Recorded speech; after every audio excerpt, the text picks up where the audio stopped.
안녕하세요. 오늘도 서연살롱을 찾아주셔서 감사합니다. 최근에 돌싱이 된 여성이에요. 눈먼 아버지 눈뜨게 하려고 공양미 300석의 인당수에 빠진 심청이. 다들 아시죠? 얼마 전까지만 해도 저는 심청이가 된 심정으로 살았어요. 가난한 친정 형편 때문에 떠밀려 했던 결혼 생활 동안 제 몸과 마음이 완전히 망가져 버렸거든요. 모든 일이 다 그렇겠지만 결혼 생활은 시작하는 것보다 끝내는 게 더 어렵더라고요. 사는 동안 여러 가지가 얽혀버려서 끊어내는 게 쉽지 않아서 그런 것 같아요. 게다가 제 경우는 친정까지 얽혀서 더더욱 그랬죠. 저희 아빠는 가난한 소장농의 아들로 태어났어요. 구구단을 외우기 전부터 소염을 먹이고 논일이며 밭일로 몸이 다져진 아빠는 중학교를 졸업하자마자 서울로 상경했어요. 가난한 집안의 6남매 중 넷째로 태어나 부모님 관심도 못 받고 공부머리도 없던 터라 일찌감치 공부를 포기하고 돈벌이에 나선 거였어요.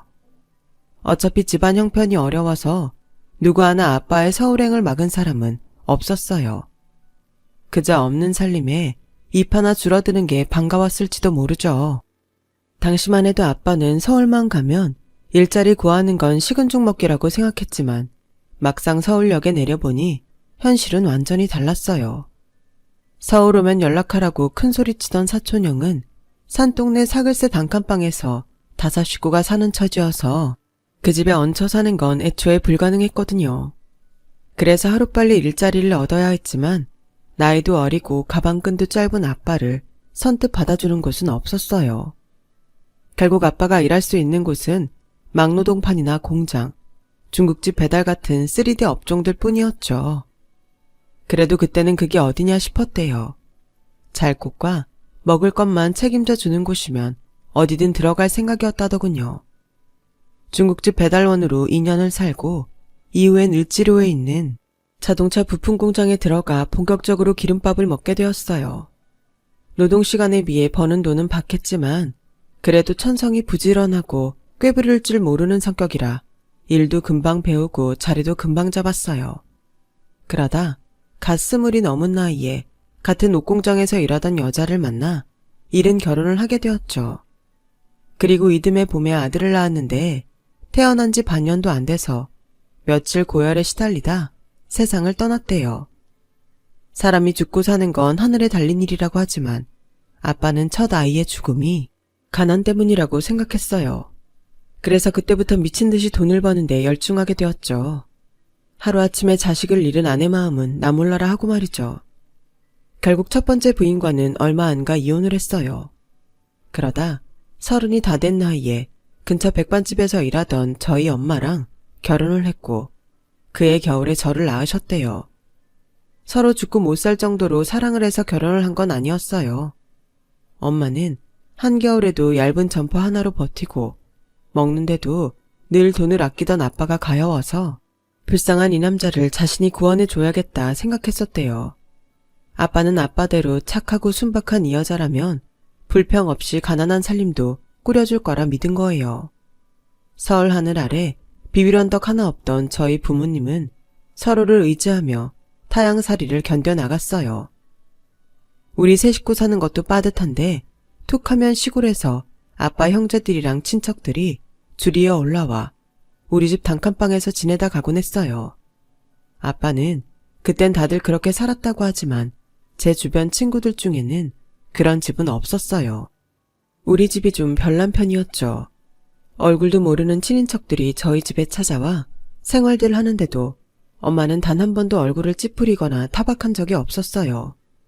예전에 아빠가 처음 서울에 올라왔을 때도 친척한테 신세를 졌으니 이제는 우리도 그때 받은 도움을 갚는다 생각하면 된다고 말씀하셨죠. 저희 집을 드나들며 서울에 정착한 친척들이 하나 둘 늘어가는 사이 우리 집 형편도 조금씩 나아지기 시작했어요.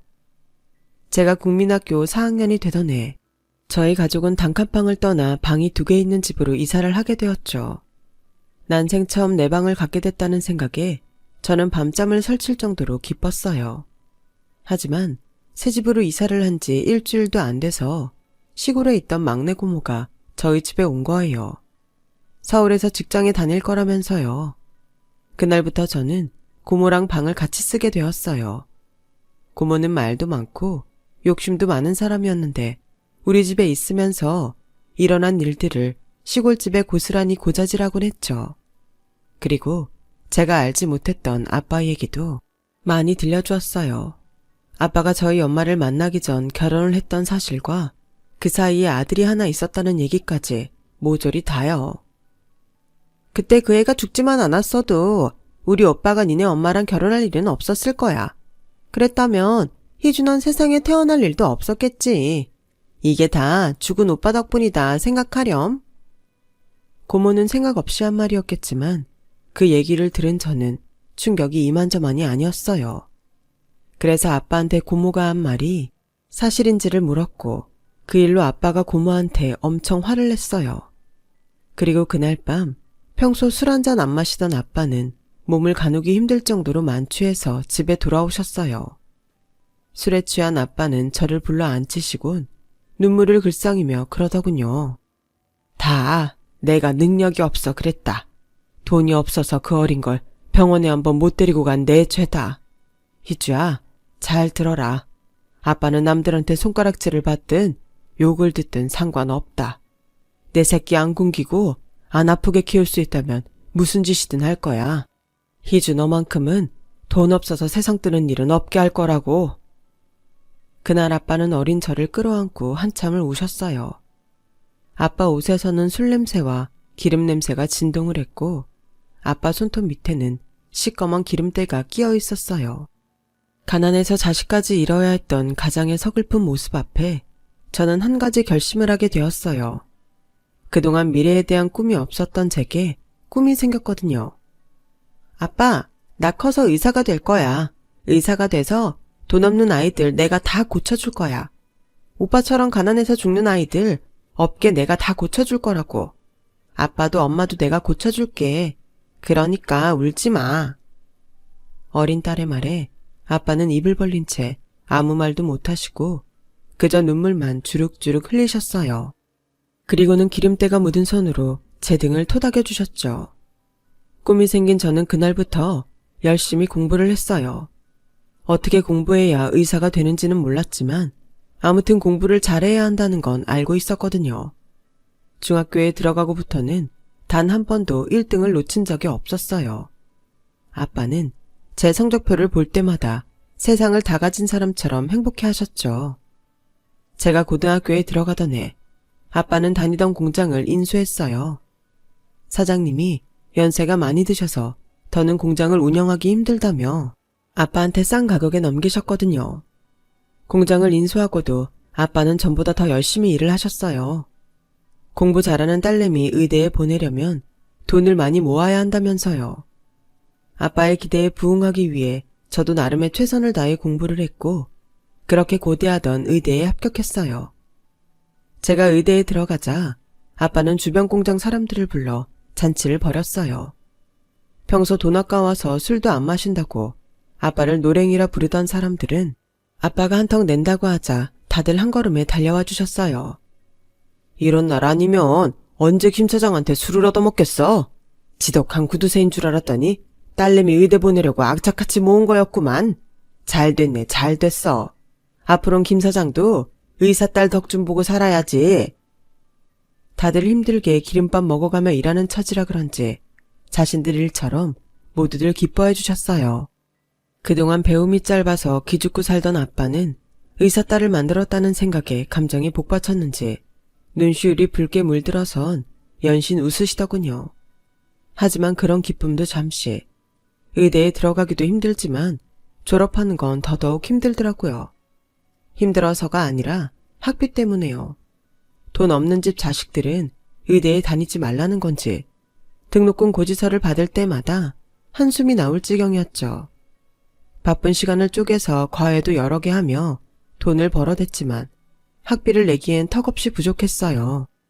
아빠는 등록금 걱정 말라고 하시지만 저희 집 사정 뻔히 아는데 어떻게 걱정을 안 할 수 있겠어요. 거기다 날이 갈수록 공장 사정도 안 좋아져서 아빠 공장 주변에도 하루가 멀다 하고 공장들이 하나 둘 문을 닫는 판이라서 걱정은 더했죠. 아마 그때부터였던 것 같아요. 아빠가 제 등록금을 마련하려고 몰래 사채를 쓰기 시작한 게요. 제가 본과 졸업 후 의사 국가고시에 합격하고 모교 대학병원에서 인턴을 하고 있을 때였어요. 눈코 뜰 새 없이 바쁜 일상을 보내고 있는데 병원으로 누가 찾아왔더라고요. 딱 봐도 무슨 일을 하는 사람들인지 알 것 같았어요. 조폭 영화에서 흔히 보던 일수 가방을 겨드랑이에 낀 남자는 저희 아빠 이름을 대고는 아빠가 빌린 돈 액수를 말해줬어요. 우리가 미쳤다고 그깟 쓰러져가는 공장 보고 돈 빌려줬겠어요. 우리도 돈 넣을 구석을 보고 돈 빌려줍니다. 이 병원 의사라면서요. 의사식이나 되면서 하나뿐인 아버지를 빚쟁이들한테 시달리게 하면 돼요. 길게 말 안 합니다. 이달 말까지 정리 좀 해주세요. 사채업자가 다녀가고 얼마 안 돼서 아빠가 전화를 했더라고요. 아빠가 알아서 처리할 테니까 저는 걱정하지 말라고 하시는데 솔직히 불가능하다는 걸 알고 있었어요. 아빠도 더는 해결할 능력이 안 되니까 사채업자들이 저를 찾아온 거 아니겠어요? 그래서 잠시 짬을 내 병원 근처 은행에 가서 신용대출이 가능한지 알아봤어요. 전문의가 아닌 인턴이라 생각보다 대출 가능한 금액은 얼마 안 되더군요. 그래도 일단은 급한 불이라도 끄자는 심정으로 대출을 받아 아빠 빚을 갚았어요. 그게 시작이었죠. 빚과의 전쟁이 시작된 거는요. 얼마 안 되는 급여가 나오기가 무섭게 은행 대출금과 아빠의 사채 이자로 빠져나가 버렸어요. 제 등록금을 대려고 빚을 진 거니까 제가 갚는 게 맞다고 생각했어요. 레지던트 과정에 들어가서도 빚을 갚느라 허덕이는 생활은 여전했어요. 처음엔 제게 짐을 지운 것 같다며 미안해하던 아빠는 시간이 지나면서 조금씩 당연하게 받아들이기 시작했고 공장 운영이 안 돼서 지게 된 빚까지 제게 넘기기 시작했어요. 돈 없는 아이들을 살리겠다고 의사가 되고자 했던 저는 어느새 아빠 빚을 갚기 위해 의사가 된 것처럼 그렇게 바뀌게 되었고 그러다 결국 빚에 팔리듯 결혼까지 하게 되었어요. 하루는 아빠가 병원까지 찾아와 선자리가 들어왔다며 선을 보라고 하시더라고요. 아빠, 지금 내가 그럴 처지야? 당장 갚을 돈이 태산인데 무슨 선이야. 그런 소리 할 거면 돌아가. 우리 공장에 하청주는 회사 사장 아들이야. 인물도 좋고 사람도 좋대. 학벌은 너보다 좀 떨어지지만 학벌 보고 살 건 아니잖아. 그쪽에선 너만 좋다면 혼수고 예단이고 하나 필요 없다고 하더라. 원래 의사들은 결혼할 때 열쇠 3개는 받고 한다잖아. 명색이 너도 의사인데 돈 없다고 고개 숙일 필요 있겠니? 그러니까 아빠 얼굴을 봐서라도 한번 만나보기라도 해. 아빠가 정확히 말은 안 했지만 당장 하청을 못 받으면 문을 닫아야 하는 처지라서 아빠한테는 제 결혼이 무엇보다 절실한 거였어요. 이제는 어디서 돈도 빌릴 수 없고 일감까지 떨어지면 온 식구가 손가락 빨고 살아야 할 판이었으니까요. 이런 처지를 모르는 게 아니라서 울며 겨자 먹기로 선자리에 나갔어요. 남자는 인물도 좋고 일단 저한테 호감이 있는 것 같더라고요. 비록 돈 때문에 등 떠밀려 나온 자리였지만 맞선 상대가 별로였다면 일찍 자리에서 일어났을 거예요. 그런데 이 남자는 있는 집 자식임에도 사람한테 상냥하고 착한 것 같더군요. 솔직히 이런 자리에 나오기 싫었죠. 미안해요. 저희 아버지가 돈은 좀 가지고 계신데 자식들 학벌이 다들 엉망이라 어디 가서 자식들 얘기 나오면 길을 못 펴시거든요. 형이랑 누나는 이미 시집 장가를 가서 어쩔 수 없고 대신 막내 아들만큼은 짝으로 사짜 며느리를 얻으시겠다고 이 난리를 피우시네요. 처음 만난 자리에서 이런 얘기를 하다니 꽤 솔직한 사람 같았어요. 솔직히 아버지한테 등 떠밀려 선자리까지 나온 거라서 별로 기대 안 했어요. 그냥 시간이나 때우다 돌아가려고 했거든요. 근데 희주씨 보고 마음이 바뀌었어요. 괜찮으면 나랑 결혼을 전제로 만나보지 않을래요? 전 희주씨가 마음에 듭니다.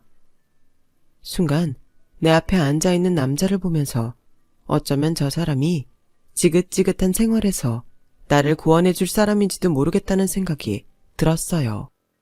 아빠 말대로 다른 의사들은 열쇠도 몇 개씩 받고 결혼한다는데 나라고 그러지 말라는 법도 없다는 아니란 생각까지도 들었고요.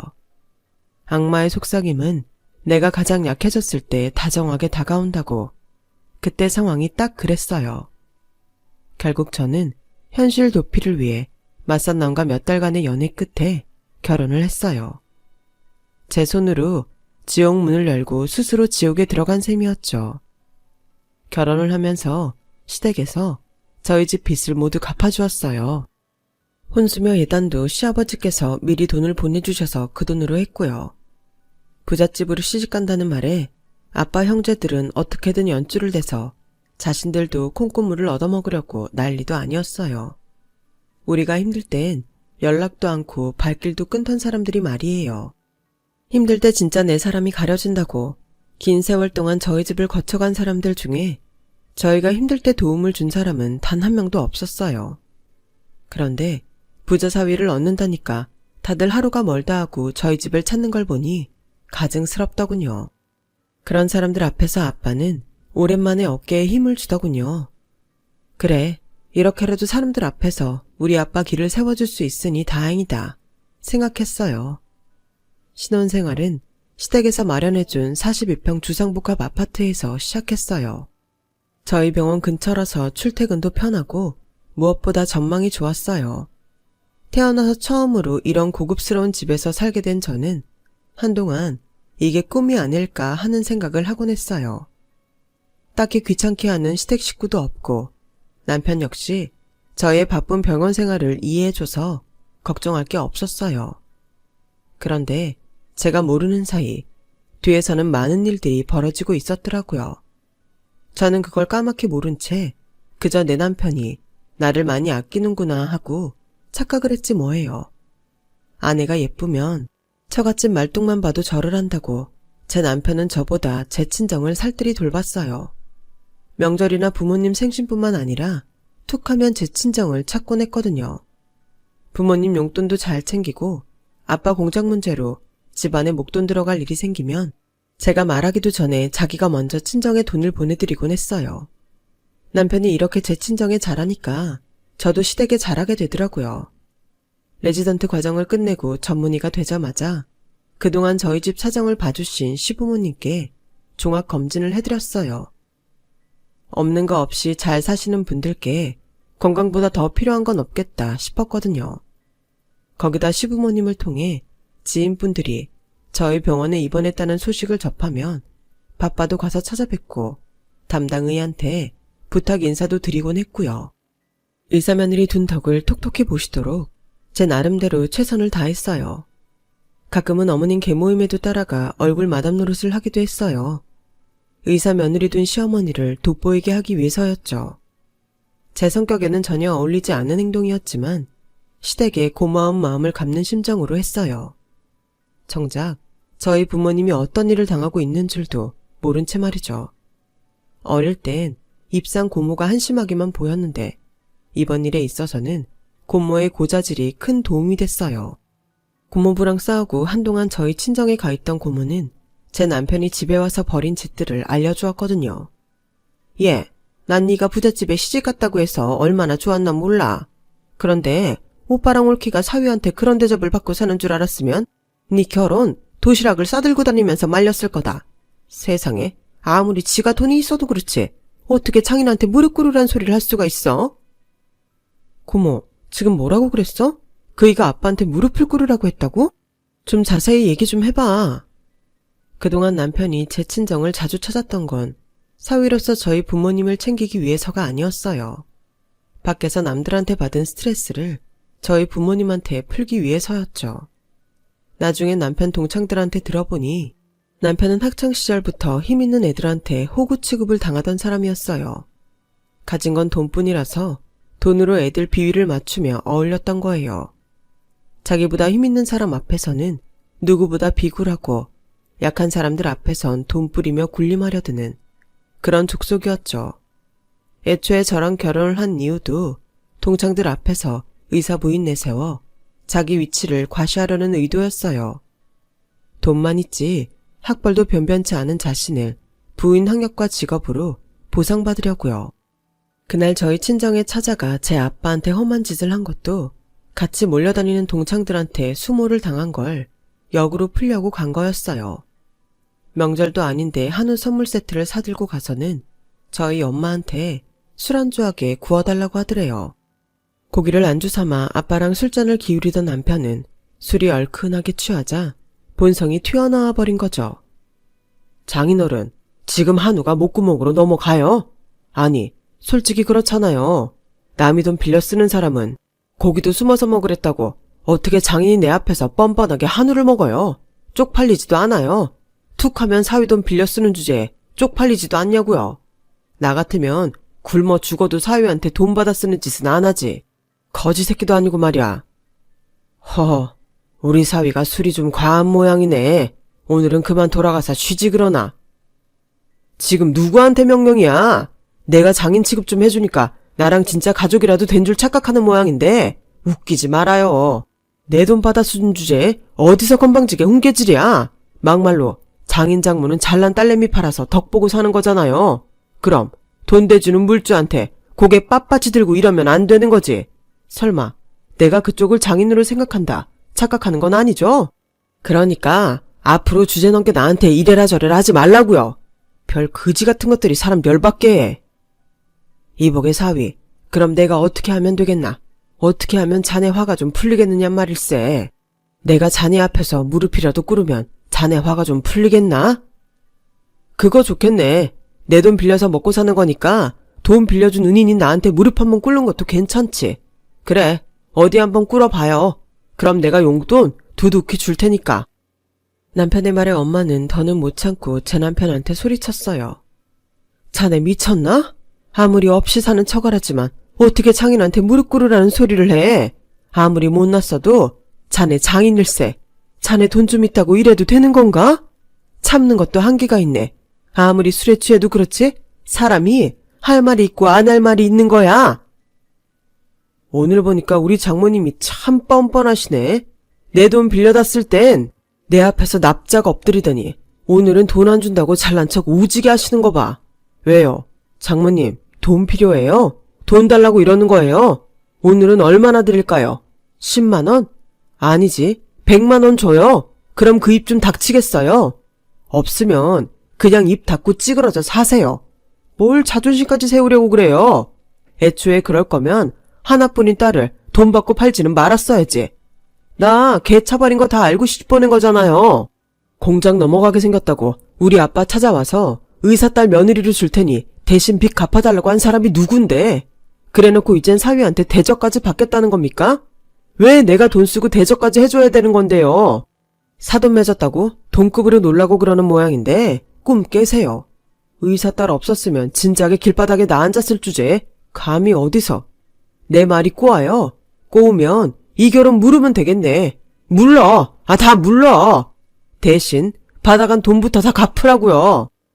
남편의 술주정은 점점 심해졌고 그런 모습을 처음 본 고모는 손에 든 휴대폰으로 그 상황을 모조리 동영상으로 남겨두었어요. 그리고 다음날 제게 보내주었어요. 고모가 평소 과장이 심한 사람이라 제가 고모 말을 잘 믿지 않는다는 걸 알고 일부러 동영상을 찍었다더군요. 고모 말대로 동영상이 없었다면 고모 말을 믿지 않았을지 몰라요. 동영상 속 저희 부모님은 참담한 모습으로 고개를 숙이고 있었어요. 그 모습을 보니 가슴이 갈갈이 찢어지는 것 같더군요. 그래서 친정 엄마한테 전화해 그날 일을 물었더니 수화기 너머로 엄마가 흐느껴 오시더라고요. 창피해서 저는 몰랐으면 했다며 이번이 처음이 아니라고 했어요. 평소 남편이 저희 집에 찾아가 종종 폐악질을 벌여왔고 그때마다 엄마랑 아빠는 사위 앞에서 죄인처럼 고개만 숙여왔다고 하더군요. 그런데 어제는 장인을 무릎까지 꿇리는 걸 보고 차라리 이참에 공장 팔아 사돈댁 돈 갚고 시골에 내려가 사는 게 낫겠다고요. 그 말을 들으니 피가 거꾸로 솟는 것 같아서 일이 손에 안 잡혔어요. 그동안 남편이 내 친정에 도움을 줄 때마다 저한테 입버릇처럼 하던 말이 떠올라 더더욱 그랬어요. 당신 부모님들은 자기 딸 의사 못 만들었으면 어쩔 뻔했어. 모르긴 해도 세상에 태어나 제일 잘한 일이 딸내미 의사 만든 일일 거야. 당신이 심청이네. 심청이야. 그땐 그저 자기가 사위 노릇 좀 한 걸 내 앞에서 생색내려고 그러는가 보다 했는데 이런 내막이 있을 줄이야. 그래서 남편한테 전화를 걸어 지금 만나자고 했어요. 그랬더니 남편이 마침 잘 됐다며 자기가 있는 곳으로 오라고 하더군요. 남편이 보낸 주소를 따라가 보니 와인바였어요. 안으로 들어가 보니 웬 무리들 안에 남편 모습이 보이더군요.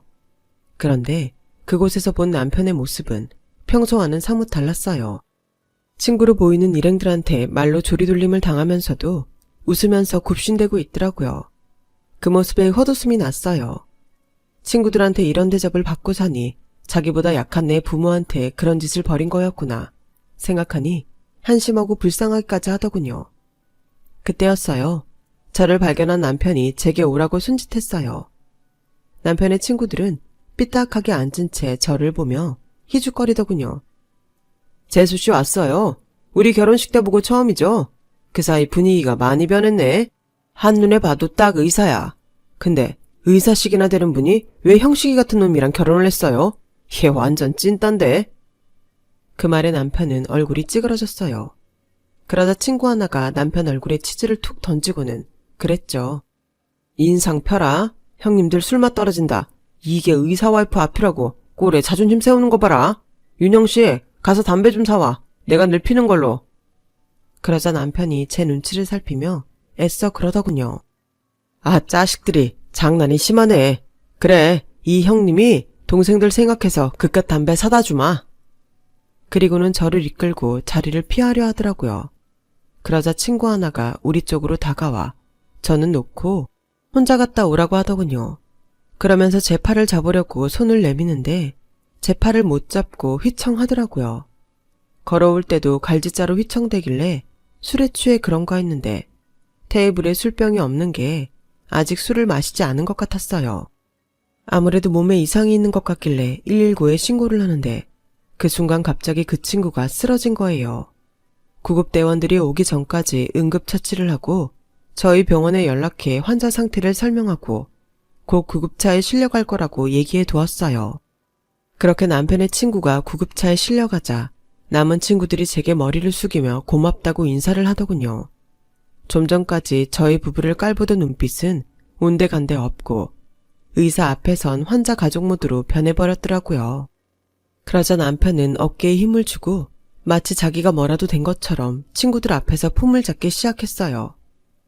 니들도 앞으로 어디 아프면 나한테 말해. 우리 와이프가 잘 봐줄 테니까. 민수 저 자식 오늘 운 좋았어. 이 자리에 내 와이프가 없었으면 어쩔 뻔했냐? 이래서 주변에 아는 의사 하나쯤은 있어야 한다는 거야. 내가 처가덕은 못 봐도 와이프 덕은 볼 줄 알았다니까. 그 말을 들으니 잠시 잊었던 감정이 되살아났어요. 그래서 남편한테 말했죠. 이거 미안해서 어쩌나? 앞으로 당신은 처가덕은 물론이고 와이프 덕도 못 보게 됐는데 나 너랑 끝낼 거거든. 그 말 해주려고 여기 온 거야. 친구들 앞에선 기도 못 펴는 주제에 돈 몇 푼으로 장인장모 앞에서 돈 있는 유세 좀 따니까 좋았니? 세상에서 제일 못난 놈이 뭔 줄 알아? 강자 앞에서 비굴하고 약자 앞에서 왕노릇 하려는 것들이야. 너처럼 말이야.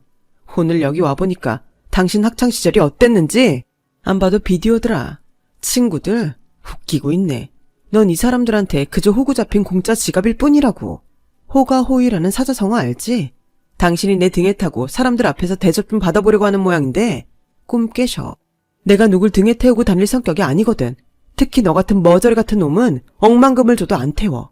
왠지 알아? 너 때문에 나까지 똥값 취급을 당하게 되니까. 안 됐다. 친구도 돈으로 사고 와이프도 돈으로 사려고 했는데 이거 저거 다 안 됐으니 말이야. 네가 우리 아빠한테 빌려준 돈은 내가 다 갚아줄게. 대신에 그간 네가 내 부모한테 했던 짓에 대한 정신적 피해 보상은 제대로 쳐서 받을 테니 각오 단단히 해. 아, 혹시나 해서 하는 말인데 우리 부모님 찾아뵙고 사과하겠다는 개소리는 집어치우는 게 좋을 거야. 그 사과 받을 생각 없거든.